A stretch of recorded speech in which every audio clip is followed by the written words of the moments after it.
நம்ம இன்னைக்கு ரொம்ப டேஸ்டியான ஒரு குழம்பு ரெசிபி தான் பார்க்க போகிறோம். இது நீங்கள் சாதம் கூட வச்சு சாப்பிடலாம். ரொம்பவே டேஸ்டியாக இருக்கும், நல்ல காரசாரமாக நல்ல ருசியாக இருக்கும். ஸோ கண்டிப்பாக ட்ரை பண்ணி பாருங்கள். இது ஒரு வித்தியாசமான ஒரு குழம்பு ரெசிபி. ஸோ மிஸ் பண்ணாமல் ட்ரை பண்ணிடுங்க. ஹாய் ஃப்ரெண்ட்ஸ், வணக்கம். என் பேர் Abhi. Welcome to Indian recipes Tamil. வீடியோக்குள்ளே போகிறதுக்கு முன்னாடி நம்ம சேனல் இந்தியன் ரெசிபிஸ் தமிழை சப்ஸ்கிரைப் பண்ணிக்கோங்க. கூடவே இருக்க பெல் சிம்பலையும் கிளிக் பண்ணிக்கோங்க.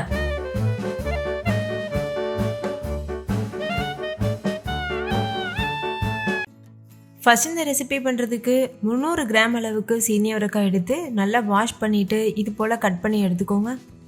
இந்த அளவுக்கு பெரிய பீசஸாக கட் பண்ணிக்கோங்க, அப்போ தான் குழம்புக்கு நல்லாயிருக்கும். இதில் தேவையான அளவுக்கு உப்பு சேர்த்துக்கோங்க. நான் கல் உப்பு சேர்த்துருக்கேன். உப்பு சேர்த்து வேக வச்சோன்னா தான் காயில் உப்பு இறங்கும். இப்போ இந்த சீனி அவரைக்காய் முங்குற அளவுக்கு தண்ணி சேர்த்துக்கோங்க.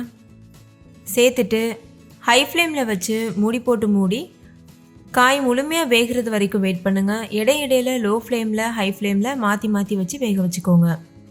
இப்போ பாருங்கள், காய் வந்து நல்லா வெந்துருச்சு. நீங்கள் கையில் தொட்டு பார்த்தீங்கன்னா நல்லா சாஃப்டாக இருக்கும்.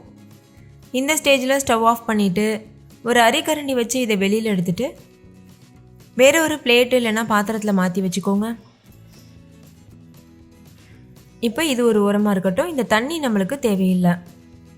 அடுத்து ஒரு மிக்சி ஜார் எடுத்துக்கோங்க. அதில் ஒரு கைப்பிடி அளவு பூண்டு பற்கள் சேர்த்துக்கோங்க. கூடவே 2 சின்ன சில் தேங்காவை பொடியாக கட் பண்ணி சேர்த்துக்கோங்க. 2 கொத்து கருவேப்பிலையும் சேர்த்துட்டு தேவையான அளவு தண்ணி சேர்த்து ஃபைன் பேஸ்ட்டாக அரைச்சி எடுத்துக்கோங்க. அரைச்ச விழுதை ஒரு ஓரமாக வச்சுக்கோங்க. அடுத்து ஒரு கடாயில் நல்லெண்ணெய் சேர்த்துக்கோங்க. 3 டேபிள் ஸ்பூன் நல்லெண்ணெய் சேர்த்துக்கோங்க. காரசாரமான குழம்பு வகைகளுக்கு நல்லெண்ணெய் சேர்க்கும்போது நல்லாயிருக்கும் டேஸ்ட்டு. எண்ணெய் சூடானதும் ஒரு டீஸ்பூன் கடுகு சேர்த்துக்கோங்க. கடுகு பொரிஞ்சதும் ஒரு டீஸ்பூன் சீரகம் சேர்த்துக்கோங்க. 1/4 டீஸ்பூன் வெந்தயம் சேர்த்துக்கோங்க. கூடவே ஒரு கொத்து கருவேப்பிலையும் சேர்த்துக்கோங்க. கருவேப்பிலை நல்லா பொரியட்டும்.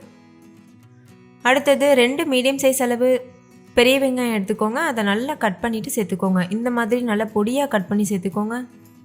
உப்பு சேர்த்து நல்லா வதக்கிக்கோங்க. உப்பு சேர்த்து வதக்கும்போது வெங்காயம் சீக்கிரமாகவே வதங்கிடும். நீங்கள் இந்த ரெசிபிக்கு சின்ன வெங்காயம் கூட யூஸ் பண்ணலாம். சின்ன வெங்காயம் யூஸ் பண்ணுறதா இருந்தால் 1 கப் அளவுக்கு கட் பண்ணினா சின்ன வெங்காயம் யூஸ் பண்ணுங்கள். இப்போ பாருங்கள், வெங்காயம் கண்ணாடி பதம் வந்துருச்சு, நல்லா வதங்கிருச்சு. இந்தளவு வதங்கினா தான் குழம்பு திக்னஸ் கொடுக்கும். வெங்காயம் வதங்கினதுக்கப்புறம் இது கூட மிளகாத்தூள் சேர்த்துக்கோங்க. 1/2 டீஸ்பூன் அளவுக்கு மிளகாத்தூள் சேர்த்துக்கோங்க. அடுத்து இதில் மல்லித்தூள் சேர்த்துக்கோங்க. 3 டீஸ்பூன் அளவுக்கு மல்லித்தூள் சேர்த்துக்கோங்க. மிளகாய்த்தூள் மல்லித்தூள்லாம் வீட்டிலையே எப்படி செய்கிறதுன்னு வீடியோ அப்லோட் பண்ணியிருக்கேன். அதோட லிங்க் வந்து டிஸ்கிரிப்ஷன் பாக்ஸில் இருக்குது, வேணா செக் பண்ணி பாருங்கள், உங்களுக்கு யூஸ்ஃபுல்லாக இருக்கும். இது கூட 1/4 டீஸ்பூன் அளவுக்கு மஞ்சள் தூள் சேர்த்துக்கோங்க. சேர்த்துட்டு ஸ்டவ்வை லோ ஃப்ளேமில் வச்சுட்டு இது நல்லா கலந்துருங்க. மசாலாவோட பச்சை வாசனை போகிறது வரைக்கும் நல்லா வதக்கிடுங்க. 1-2 நிமிஷம் வதக்கினா போதும். இப்போ மசாலா பச்சை வாசனை போயிடுச்சு. இதில் தக்காளி விழுது சேர்த்துக்கோங்க. 2 பெரிய சைஸ் அளவு தக்காளி எடுத்து ஃபைன் பேஸ்ட்டாக அரைச்சிட்டு இது போல் சேர்த்துக்கோங்க. சேர்த்துட்டு தக்காளியோட பச்சை வாசனை போயிட்டு எண்ணெய் பிரிஞ்சு வர வரைக்கும் வேக வச்சுக்கோங்க. இப்போ தக்காளி பச்சை வாசனை போயிடுச்சு. நம்ம ஏற்கனவே அரைச்சி வச்சுருக்கோம்ல பேஸ்ட்டு, அதையும் சேர்த்துருங்க. சேர்த்துட்டு நல்லா மிக்ஸ் பண்ணிடுங்க. இந்த விழுதோட பச்சை வாசனை போகணும். நம்ம இதில் தேங்காய் பூண்டெல்லாம் சேர்த்துருக்கோம்ல, அதோட பச்சை வாசனை போகிறது வரைக்கும் நல்லா வதக்கிடுங்க. இப்போ தேவையான அளவுக்கு தண்ணி சேர்த்துக்கோங்க. நான் வந்து மிக்சி ஜாரில் கொஞ்சமாக தண்ணி சேர்த்துட்டு அதை தான் சேர்த்துருக்கேன். சேர்த்து நல்லா மிக்ஸ் பண்ணிக்கோங்க. இந்த ஸ்டேஜில் உப்பு தேவைன்னா நீங்கள் கொஞ்சமாக சேர்த்துக்கலாம். நம்ம காய் வேக வைக்கும் போதும் உப்பு சேர்த்து தான் வேக வச்சுருக்கோம், அதனால் பார்த்துட்டு சேர்த்துக்கோங்க. இப்போ பாருங்கள், குழம்பு எண்ணெய் பிரிஞ்சு நல்லா வெந்து வந்திருக்கு. இந்த ஸ்டேஜில் புளி கரைசல் சேர்த்துக்கோங்க. ஒரு சின்ன நெல்லிக்காய் சைஸ் அளவு புளி எடுத்து தண்ணியில் ஊற வச்சு கரைச்சிட்டு அந்த தண்ணியை மட்டும் சேர்த்துட்டு நல்லா மிக்ஸ் பண்ணிவிட்டு மூடி போட்டு மூடிட்டு ஒரு 5 நிமிஷம் வேக வச்சுக்கோங்க. 5 நிமிஷத்துக்கு அப்புறமா குழம்பு இந்த அளவு கன்சிஸ்டன்சியில் இருக்கும். பாருங்கள், கரெக்டான கன்சிஸ்டன்சிக்கு வந்திருக்கு. இப்போ இதில் 2 டீஸ்பூன் நாட்டு சக்கரை சேர்த்துக்கோங்க. நாட்டு சக்கரை சேர்க்கும்போது அந்த காரம் புளிப்பு இது எல்லாத்தையுமே நல்லா பேலன்ஸ் பண்ணி கொடுக்கும். அதுக்காக சேர்த்துட்டு நல்லா கலந்துருங்க.